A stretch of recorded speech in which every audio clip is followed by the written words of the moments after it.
extra time. Hi, Virat. You always speak about Adelaide 2014 as having been the beginning of the whole captaincy reign and this new chapter of Indian cricket. But here you are 6 years later, a different challenge altogether, pink ball, and your preparation's been very different. You've been a busybody in the nets the last 4, 5, 6 days. So can you just put it into perspective? Like, is this almost a culmination of that journey? Um, yeah, I mean, I like to keep things very simple. I don't quite um, carry forward anything from the past. I think it's very important to stay in the present moment and understand the process that you're going through in that particular moment. So last time around, our challenge was different. Starting in Adelaide, we um, obviously had a goal in our site which we wanted to achieve, which was to win the series, and it was important to start. And the goal remains similar this time around as well. Having said that, a pink ball test is probably going to be a bit more challenging in terms of conditions and how the ball moves around in the evening and stuff like that. So, yeah, for us as a team, it's about adaptability and being able to adapt to different conditions. And um, probably the focus will be to understand the situations that we are presented with, and trying to counter that as best possible to our abilities. And yeah, I think every challenge is new and different, and you have to understand the difficulties and the requirements to fulfill that particular challenge, and hopefully make sure that you come out on top. So yeah, you can take inspiration from what's happened in the past, but I don't think that guarantees anything heading into the future. And we have to stay present and play our best cricket to start well in Adelaide. Virat, basically, I would just like to ask you about Greg Chappell wrote in his column last week, calling you the most, an Australian in a non-Australian in an Australian mold. And also, it seems that, the Australians are particularly bewitched by you and Bumrah. How are you handling this kind of adulation? Are you kind of, are people actually coming up and telling you, and this is what is being talked about? Not just you, but even about Bumrah. How are you guys coping up with all such things? Well, look, firstly, I would like to say that I have always been myself, and the way my personality and character is, I think it's a representation of the new India, and for me, that's how I look at it. It's it's not as such, in my mind, a comparison to me being similar to Australian mindset or anything like that. For me, it's how we have started to stand up as a team, as the Indian cricket team, and my personality has always been this way from day one. So I would like to say that this for me is a representation of the new India, where we want to take up challenges and move forward with optimism and positivity, and make sure that we're up and ready for any challenge that comes our way. Secondly, look, I have been touring this place for many years now, and it's a wonderful place to play cricket. You When you perform well here, you earn the respect of the public, and obviously there'll be anticipation and chat around wanting to see you play. Similarly with Jasprit as well. Um, Last time around, he performed really well here, so there's obviously going to be anticipation and excitement to watch him bowl. Similarly for me, I've been coming here for many years, and as I said, when you do well here, the public looks forward to seeing you on the field. And I think for us, more importantly, it's about the general public wanting to see India perform as a team, which was the highlight of our last tour here. So yeah, our focus remains that. All the external things are not in our control and something that we do not focus on. That's great for publicity of the series and so on and so forth. But for us, the focus truly and simply remains how well we can perform as a team here. Just wondering, you find yourself in an unusual position in captaining this first test, knowing that then you'll be handing the reins over to Ajinkya for the others. So just wondered how much of a coordinated approach have you had in the approach to the series as a whole, Or do you just look at it as, this is your one test and then you're gone? How's that worked between you? Well, firstly, we've had a lot of mutual understanding and respect over the years. We've had some great partnerships batting together, which is based on trust and understanding what needs to be done for the team. Jinx has done a tremendous job in the two practice games, the tour games that have happened, and he seems to be very composed, and he knows the strengths of our team and how we need to go about things. And actually, the way that we have played our cricket has been a collective effort of the whole team. It's a cultural effort, and not only down to me strategizing things and putting things in front of people. It's the whole team that's bought into it. So we already know the template that we play with, and how we want to go about things. So we're absolutely on the same page, and I'm sure he'll do a tremendous job in my absence as well. But the focus remains till the time I'm here to be able to provide captaincy and leadership and performance as a player to the best of my abilities. And then from then on, I'm pretty confident that Jinx will do a tremendous job. I've said this previously as well, that I feel like this is his time to really step up and perform strongly as an individual, and then as a captain as well. I think he'll do a great job when I'm gone back home. So we are on the same page completely, and the vision remains simply to put in good performances and make sure that we are competing every game, and the idea is to win the series. You've had a few young faces coming into the side. So there's been a lot of talk about the opening combination, etc. In case you have the youngsters partnering, either of the youngsters, Shaw or Gill partnering Mayank, so what are your expectations of young? So what exactly do you expect them? What expect from them? Well, they're obviously very, very talented players, and that's the reason why they are here. Shubman hasn't got opportunities at this level yet in Test cricket. So as and when he gets an opportunity, it'll be interesting to see how he goes about things, because he's a very, very confident young man. Prithvi has performed at the Test level, but he'll be playing in Australia for the first time. So I think it's very exciting to see his progress as well. Mayank came through last time around. We toured here, and he batted brilliantly without any baggage. So that's what you expect from the younger guys. They just go out there, have no baggage from the past, just go out there, express themselves, and put the team in strong positions, and play that brand of fearless cricket, along with being calculated and reading situations for the team. So yeah, it's pretty exciting to always have young guys on the team, because as I said, they can play more freely, and you can literally just tell them to go out there and enjoy their skill sets, and make sure when they have the opportunity to capitalize as much as possible for the team, and let the senior guys take more responsibility and load, and the pressure of what comes with playing a test match and a full test series. So yeah, it's pretty exciting, and I'm really looking forward to see how they go in the series, and we're very, very confident about them. Virat, my question is taking a cue from the previous question. Like, where does it leave KL Rahul, who has been in great white ball form? He has been practicing at the nets. You have also, we have seen you watching him closely at the nets. Like, where does KL Rahul fit in the scheme of things? He has 36 test matches. He has 100 in Australia previously. So, do you see him fitting in the first test scheme of things? Well, look, it all boils down to the combination. KL is obviously a quality player, and hence he's been included back into the test squad. And we'll have to see what combination suits the balance of the team the best. I cannot. I think Mollin will probably release the playing squad straight after the conference is over. But yeah, look, everyone is playing well. Everyone is feeling good. As I said, we have a lot of quality players. If you talk about someone like a Hanuma Vihari as well, he's been absolutely solid, and he's someone who has a lot of grit and character as well. So KL was brought into the side, understanding that we do have opening options already.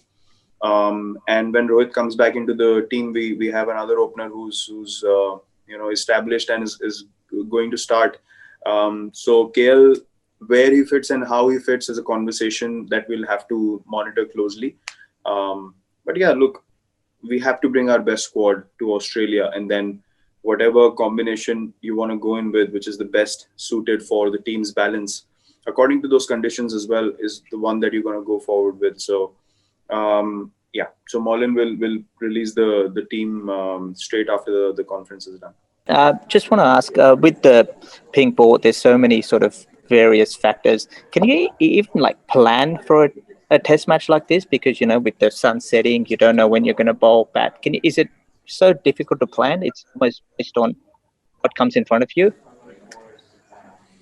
Um, yeah, I think you can have a fair idea of how you want to go about things, but I don't think you can concretely plan anything in Test cricket. Test cricket is all about encountering situations and reacting to the situations to the best of your abilities, understanding when you need to attack, when you need to defend, when you need to bat through the session, end the session well, start a session well. The pink ball test obviously brings in a few more variables, like the twilight period you just mentioned. It's a tricky one to bat in that situation, and probably bowling in the first session as well. It's up to being more disciplined, and then at night you have more to offer with the ball. So it's actually the other way around when you compare a normal test match scenario, and something that we'll have to analyze and monitor as we go into the test match and as we encounter the situation changing and unfolding itself in front of us. And we're actually ready to be able to come up with our plans into any situation that we are faced with. So yeah, I think it's important to be prepared, but you can't really pre-plan anything, especially in a test, which is the pink ball test, where so many variables through the day. Just want to ask you about Steve Smith now that he's had a bit of an issue with his back. I was wondering, does that? I mean, would you like to test that back out by giving him a little bit of a bit more short pitch bowling to see how much movement he does have, and given the record that New Zealand had against him with that ball as well last year? Well, I don't think the back's got anything to do with us changing our plans to him or any other batter. Our plans are pretty much sorted and ready for all the batsmen that we're going to come up against, and we have to make sure that we execute those plans consistently and as efficiently as possible to be able to trouble them and get those breakthroughs and dismiss them at the right times during the test match. So yeah, we're not focused on if their players are going to start or not, and would they start, would they not start. We're not bothered about those things. We are only focused on what we can do as a team, and take that confidence and those plans onto the field to be able to execute them. So yeah, we're solely focused on what we can do as a side. Virat, it appears that the relationship between the teams is somewhat better than it has been in recent years. Do you put that down to the IPL, to an evolution in characters, or perhaps to a change in the way that Australia goes about its cricket? I think it's a combination of all those factors. I think this year also has made people realize a lot of things which might not have been necessary in the past, where you hold grudges or you have unnecessary tension between teams or individuals, which is absolutely pointless. You're still going to be professional and make sure that you're positive and aggressive in your body language and the way you go about things on the field. But I don't think that things are going to be as personal as they used to be before, also because of the fact that we all understand that we are contributing to a larger cause, and it's the quality of cricket that has to stand out. And obviously you're going to try to get people out, you're going to try to score runs, but at the end of the day, the unnecessary stuff, it's going to get filtered out pretty much by itself. Yeah, it could be a culmination of playing IPL together, a lot of IPL cricket, Australia changing their approach to an extent, and also, as I said, just the way things have panned out this year. Everyone's just grateful for the opportunity to be back on the field. It's not like the games haven't been as intense or as competitive. It's just the unnecessary stuff which has been filtered out, and I feel like there's much more respect between the sides, and you can see that on the field. And I hope that the cricket continues to be competitive. We should not compromise on the quality of the cricket, and banter is going to go on here and there all the time. That's the highest level of cricket that we play at, and it's going to be very competitive. There's going to be tension. There's going to be stress. There's going to be emotions, flaring every now and then. But I don't foresee anything getting personal anymore. And I think we're also, all of us, getting smarter and a few more years into our careers. So we're going to make better choices and smarter choices, and but make sure that the quality of the cricket remains. Virat, you were very eloquent about saying that you're a representation of the new India, and Tim Paine's sort of saying similar sort of diplomatic approaches to India. But should we realise in the media and the public that Test cricket is a lot more than polite applause on the boundary and tea and scones? Is that what we tend to forget about when we criticise the argy-bargy between the two teams? Well, look, the media has absolute full, right and space to see things and perceive them as and how they want.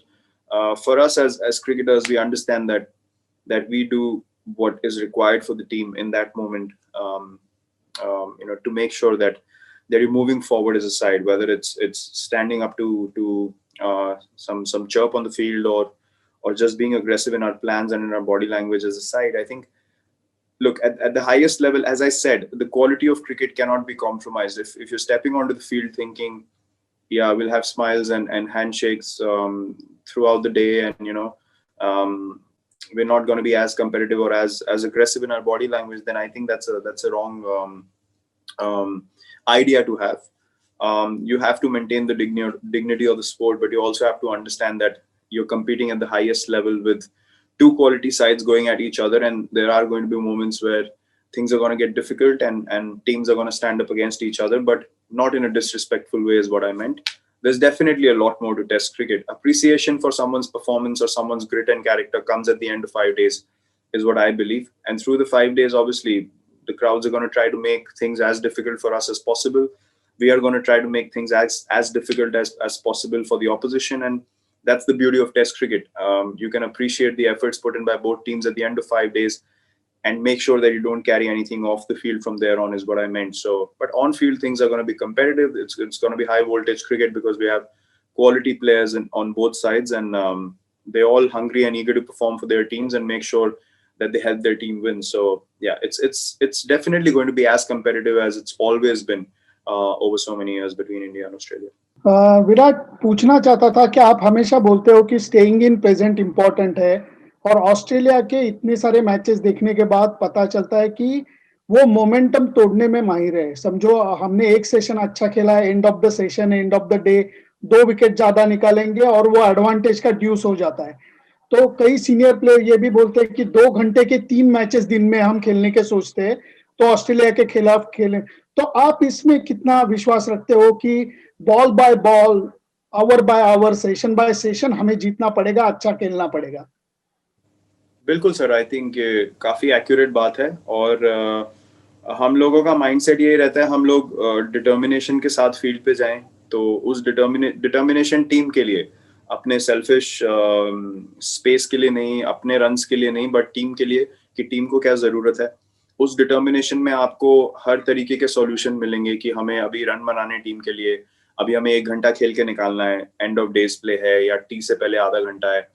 तो जब determination होती है कि team के लिए हमको हर चीज करनी है ऑन द फील्ड, तो आप स्मार्टर चॉइसेस करेंगे फील्ड पे, आपके डिसीजंस बेटर होंगे. तो आई थिंक यहाँ पे क्रिकेट खेलने के लिए आपको डिटर्मिनेशन होना बहुत जरूरी है, और एक फेलियर या 2 फेलियर की वजह से डिमोरलाइज ना होना उससे भी ज्यादा जरूरी है, क्योंकि आपको बार बार टेस्ट क्रिकेट में वापस आना पड़ेगा. आपको 5 दिन तक हर मैच में वापस आना पड़ेगा, एक सेशन के बाद दूसरे सेशन में वापस आना पड़ेगा.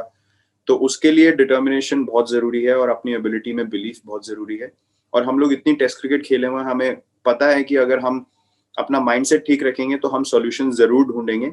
अगर चीजों को ज्यादा कॉम्प्लिकेट करेंगे तो सॉल्यूशन ढूंढना मुश्किल हो जाता है। तो चीजों को सिंपल रख के एक सिंगल माइंडेड फोकस के साथ कि टीम के लिए कुछ भी करने के लिए रेडी है, उसमें आपको हमेशा सॉल्यूशन गेम अपने आप प्रेजेंट करेगी। आपको स्कोरबोर्ड देख के हमेशा पता चल जाता है कि खेलने की क्या जरूरत है।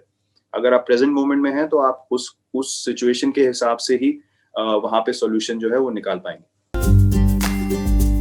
Hit the subscribe option and the bell icon to get all the exclusive sports videos on Extra Time.